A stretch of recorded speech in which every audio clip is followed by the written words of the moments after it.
Continuando com mais informe, onde Cruz Coral tem mais ou menos 100 membros para seguir treinamento e está claro para ir ação na qualquer momento que tem desastre.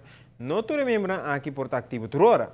Obrigação personal está assim que o voluntário não porta ativo tursiman nem regularmente.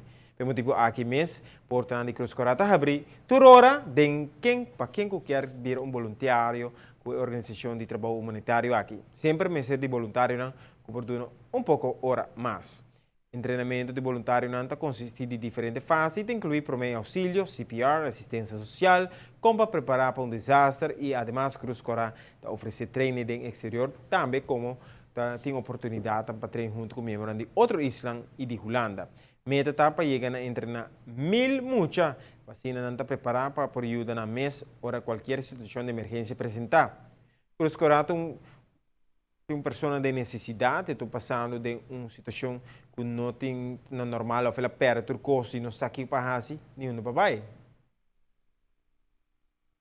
Para nós, naturalmente, como governo, tem uma responsabilidade muito grande no momento que o nosso país se confronta qualquer momento de emergência ou qualquer momento de calamidade.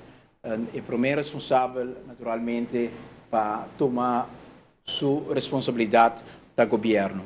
E para o governo está sentido grande de tranquilidade, tem esforço e tem responsabilidade aqui e tem partner maneira Rodo Cruz que sempre tem com dedicação enormemente grande.